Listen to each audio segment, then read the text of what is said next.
Selamat pagi semuanya. Perkenalkan saya Silvana Elvadiara, NIM 1520085, kelas 1 TNC. Di sini saya akan sedikit memberikan edukasi bagaimana menyikapi COVID-19 dalam kacamata tasawuf. Merebaknya virus COVID-19 semakin menambah keresahan masyarakat dikarenakan keberadaannya yang semakin ganas dan tak terkendali, serta dapat menjangkit siapa saja tanpa batasan umur dan profesi. Terdapat beberapa klasifikasi golongan dalam menyikapi COVID ini dalam pandangan tasawuf. Yang pertama itu ada golongan awam. Golongan awam itu mereka yang tidak memahami sesuatu dari sudut pandang. Wabah COVID-19 akan dipahami sebagai sesuatu yang serius dan tidak boleh dipermainkan. Mereka yang menganggap bahwa COVID-19 ini sama dengan penyakit-penyakit yang ada, mereka akan mengacuhkan dengan alasan bahwa hanya Tuhan yang mampu mematikan. Istilah lain dari golongan awam model seperti ini dikenal sebagai fatalistik bertauhid. Kemudian ada golongan awam model kedua yang cenderung lebih tidak memperdulikan seganas apapun penyakitnya. Mereka akan tetap beraktivitas seperti biasanya, sehingga tidak ada upaya untuk mengatasi orang lain ataupun bahayanya COVID ini untuk dirinya dan orang lain. Golongan awam ini cenderung lebih tawakal dan menjaga diri sekaligus fakir atau butuh bantuan. Adapun golongan yang memikirkan orang lain juga pendapat dirinya, yaitu golongan khusus. Dalam pandemi, golongan ini dapat digambarkan seperti para influencer dan lain sebagainya yang peduli akan korban COVID-19. Golongan khusus ini diisi oleh mereka yang sadar dengan pengetahuannya bahwa virus ini sangat berbahaya, sehingga harus benar-benar berhati-hati. Di sisi lain, mereka juga sadar hidup di dalam masyarakat yang di dalamnya tidak ditinggali oleh berbagai macam kalangan. Sehingga apapun yang terjadi, mereka harus ikut andil dalam upaya membantu korban COVID-19 yang membutuhkan. Mereka yang berada di dalam golongan ini ialah yang selalu berpikir logis, optimis, dan teliti yang tentunya dibersamai dengan ilmu yang mumpuni, sehingga mereka bisa menempatkan dirinya dalam situasi COVID, bahkan menjadi agen pembantu yang menawarkan edukasi gratis, penyalur makanan gratis, dan membantu korban-korban yang terus bertambah. Sedangkan dalam golongan puncak berisi para donatur yang membantu korban COVID dan para petugas medis. Hal ini dilandaskan pada pemahaman mereka akan COVID-19 sebagai sebuah bencana kemanusiaan, dan banyak korban yang berjatuhan, juga banyak perusahaan yang tutup, sehingga banyak pengangguran yang tidak berpenghasilan, bahkan sebagian ada beberapa yang kelaparan.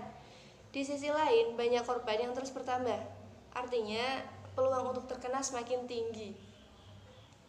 Namun meskipun demikian, parahnya dan terus saja bertambah. Mereka yang berada di golongan ini menghadirkan sebuah nurani dari hati sanubarinya untuk mendonasikan sebagian hartanya, juga mendonasikan waktu istirahatnya. Selain itu, dalam ajaran tasawuf, seorang manusia yang tengah berada dalam wabah yang pandemik secara global sudah seharusnya bertaubat dan meninggalkan segala perbuatan yang keji dan berdosa. Karena dampak dari COVID menyebabkan sebagian pemerintah menganjurkan untuk tetap di rumah sampai batas waktu yang belum ditentukan. Bukan hanya itu saja, dari hal ini juga merupakan seharusnya manusia bersabar akan berbagai problem yang hadir sebagai dampak dari virus corona. Bukan hanya itu saja, hadirnya virus corona mengajarkan manusia harus memikirkan kembali perihal keduniawian, sehingga mau tidak mau manusia harus mempertimbangkan segala halnya, termasuk mencari hikmah di balik semua yang terjadi. Adapun gambarannya yakni meningkatkan ketakutan akan Tuhan dan butuh akan Tuhan. Selain itu, secara tidak langsung, manusia juga diajarkan untuk zuhud, yakni meninggalkan perkara dunia yang di dalamnya berisi duri yang dapat membuatnya menyesal di kemudian hari, lalu hanya menuju pada Allah. Upaya yang dilakukan manusia juga merupakan bentuk aplikasi dari pengetahuan dan keilmuan mereka. Untuk itu, maka sudah sepatutnya manusia mengenal Tuhannya sehingga mereka dapat selalu dalam keadaan bersyukur dan mengingat Tuhannya dengan tujuan agar selalu dekat dan didekati oleh Tuhannya, karena kepanikan dan ketakutan yang membekas merupakan bentuk kejauhan makhluk dari Tuhannya. Sehingga manusia sudah sepatutnya mempertimbangkan segala hal, terutama dengan ilmu dan pengetahuan untuk mencari hakikat kebenaran, kemudian harus menerapkan. Di antaranya meliputi taubat, sabar, fakir, zuhud, tawakal, mahabbah, dan ridho. Jadi dalam menyikapi tasawuf itu kita harus senantiasa percaya sama Allah dan tidak mudah termakan oleh hoax yang ada. Juga kuncinya jangan panik, jangan sampai dengan COVID menjadikan kita takut dan tertekan, justru akan memancing penyakit-penyakit yang akan datang gitu. Kemudian, agar pandemi ini tidak berlarut-larut dan semakin lama, sudah selayaknya kita sebagai manusia yang bisa berpikir untuk tetap menjaga kesehatan dan melakukan protokol kesehatan sesuai aturannya. Jangan lupa menggunakan masker, kemudian mencuci tangan, menjaga jarak.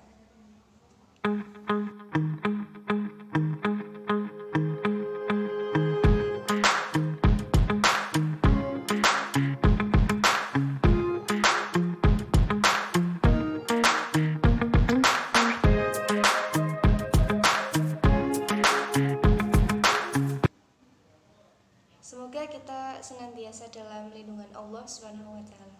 Terima kasih, itu saja yang bisa saya sampaikan. Mari kita saling menjaga kesehatan dan kesehatan kita. Wassalamualaikum warahmatullahi wabarakatuh.